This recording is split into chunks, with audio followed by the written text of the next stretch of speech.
মুমিন মুসলমানের জন্য মিজানের পাল্লা ভারী হওয়া আমলের গুরুত্ব অনেক বেশি। যে আমলগুলোর বিনিময় মহান আল্লাহ তাআলা মুমিন বান্দার আমলনামায় অগণিত সওয়াব দান করবেন। মিজানের পাল্লায় তা হবে 7 আসমান ও 7 জমিনের চেয়ে বেশি ওজন। আসুন জেনে নেই যে আমলগুলো করলে মিজানের পাল্লা ভারী হবে। 1. সবসময় আলহামদুলিল্লাহ বলা। সুখের খবর কিংবা দুঃখের খবর, আনন্দের খবর কিংবা বিপদের খবর, যে কোনো সংবাদেই সবসময় আলহামদুলিল্লাহ তথা সব প্রশংসা মহান আল্লাহর জন্য বলা। আর তাতে বান্দার আমলনামার পাল্লা 7 আসমান ও 7 জমিন থেকেও ভারী হবে। আর তা হবে জান্নাত লাভের মাধ্যম।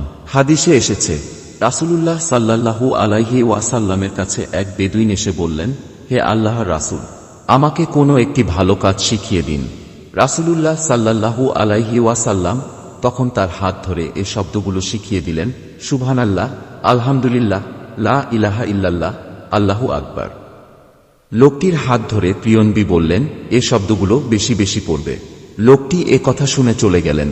কিছু দূর যাওয়ার পর লোকটি আর রাসূলুল্লাহ সাল্লাল্লাহু আলাইহি ওয়াসাল্লামের দরবারে ফিরে আসলেন। রাসূলুল্লাহ সাল্লাল্লাহু আলাইহি ওয়াসাল্লাম মুচকি হেসে বললেন, লোকটি কি যেন চিন্তা করছে। ফিরে এসে লোকটি প্রিয়নবীকে বললেন, সুবহানাল্লাহ, আলহামদুলিল্লাহ, লা ইলাহা ইল্লাল্লাহ, আল্লাহু আকবার, আপনি যে বাক্যগুলো আমাকে শিখালেন এ বাক্যগুলো তো আল্লাহর জন্য, কিন্তু আমার জন্য কি? এগুলো পড়লে আমি কি পাব? রাসূলুল্লাহ সাল্লাল্লাহু আলাইহি ওয়াসাল্লাম উত্তরে বললেন, তুমি যখন বলবে সুবহানাল্লাহ, আলহামদুলিল্লাহ, লা ইলাহা ইল্লাল্লাহ, আল্লাহু আকবার, তখন প্রতিটি শব্দের উত্তরে আল্লাহ তাআলা বলবেন, তুমি সত্য বলেছ। তারপর জিকিরকারী আল্লাহর কাছে নিয়ে যেসব চাহিদা তুলে ধরবে আল্লাহ তাই কবুল করে নেবেন। 2. সচ্চরিত্রবান হওয়া। প্রিয় নবী সাল্লাল্লাহু আলাইহি ওয়াসাল্লামের যে গুণ বর্ণনায় কুরআনুল কারিমে আল্লাহ তাআলা আয়াত নাজিল করেছেন তা হল সচ্চরিত্র বা মহান চরিত্র, যে চরিত্রে থাকবে না কোনো গুনাহের চিন্তা। প্রিয় নবী সাল্লাল্লাহু আলাইহি ওয়াসাল্লামকে লক্ষ্য করে মহান আল্লাহ ঘোষণা দেন, আর নিশ্চয়ই আপনি মহান চরিত্রের অধিকারী। কিয়ামতের ময়দানে এ উত্তম চরিত্রের লোকদের আমলনামা হবে 7 আসমান ও 7 জমিনের চেয়ে ভারী। 3. কেউ মারা গেলে জানাজায় অংশগ্রহণ করা। জানাজায় অংশগ্রহণে রয়েছে অনেক সওয়াব ও কল্যাণ। হাদিসের বর্ণনায় উঠে এসেছে, হযরত আবু হুরায়রা রাদিয়াল্লাহু আনহু বর্ণনা করেন, নিশ্চয়ই রাসূলুল্লাহ সাল্লাল্লাহু আলাইহি ওয়াসাল্লাম বলেছেন, যে ব্যক্তি কোনো মৃত মুসলিম ব্যক্তির জানাজায় ঈমানের সঙ্গে সওয়াবের আশায় শরীক হয় এবং জানাজা ও দাফন পর্যন্ত থাকে, ওই ব্যক্তি 2 কেরাত নেকি পাবে।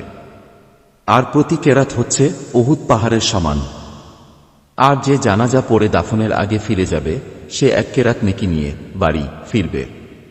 বুখারী, মুসলিম। 4. দ্বীনের পথে দাওয়াত। আল্লাহর পথে অন্যকে ডাকা বা আহ্বান করা। যে ব্যক্তি মানুষকে মহান আল্লাহর পথে ডাকে বা আহ্বান করে সে ব্যক্তির আমলনামা হবে 7 আসমান ও 7 জমিন থেকে ভারী। 5. সুবহানাল্লাহি ওয়া বিহামদিহি সুবহানাল্লাহিল আজিম জিকির করা। হাদিসের বিখ্যাত গ্রন্থ বুখারীর শেষ হাদিসে এ জিকির সন্নিবেশিত করা হয়েছে। এ জিকিরের বর্ণনা হাদিসে পাকে এভাবে তুলে ধরা হয়েছে, হযরত আবু হুরায়রা রাদিয়াল্লাহু আনহু বর্ণনা করেন, রাসূলুল্লাহ সাল্লাল্লাহু আলাইহি ওয়াসাল্লাম বলেছেন, 2টি কলেমা বাণী রয়েছে যেগুলো দয়াময় আল্লাহর কাছে অতি প্রিয়, উচ্চারণে খুবই সহজ আর আমলের পাল্লায় অত্যন্ত ভারী। বাণী 2টি হচ্ছে সুবহানাল্লাহি ওয়া বিহামদিহি সুবহানাল্লাহিল আজিম। 6. অন্যের জন্য দোয়া করে। নিজের জন্য দোয়া করার পর যারা মুমিন মুসলমান নারী পুরুষের জন্য এভাবে দোয়া করে, আল্লাহুম্মা গফির লিল মুমিনিনা ওয়াল মুমিনাত, হে রাসূল, আপনি ক্ষমা প্রার্থনা করুন আপনার নিজের জন্য এবং মুমিন পুরুষ ও নারীদের জন্য। সূরা মুহাম্মদ। 7. সাদকা করা। দান সাদকা করা, তা একটি খেজুর কিংবা একটি খেজুরের গাছ হলেও। হাদিসে এসেছে, রাসূলুল্লাহ সাল্লাল্লাহু আলাইহি ওয়াসাল্লাম বলেছেন, খেজুরের একটি অংশ দান করে হলেও তোমরা জাহান্নামের আগুন থেকে বেঁচে থাকার চেষ্টা কর।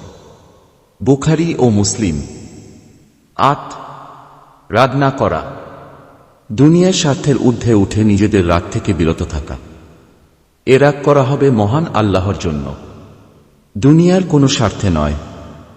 তবেই এ রাগ পরকালের আমলনামায় কয়েক গুণ ভারী হবে। যেহেতু রাগ দমন করা অত্যন্ত কঠিন কাজ, আর যে ব্যক্তি তা করতে সক্ষম হবে সেই দুনিয়া ও আখিরাতে কামিয়াব।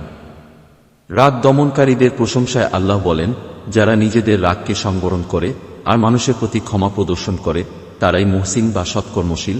বস্তুত আল্লাহ সৎকর্মশীলদেরই ভালোবাসেন। সূরা ইমরান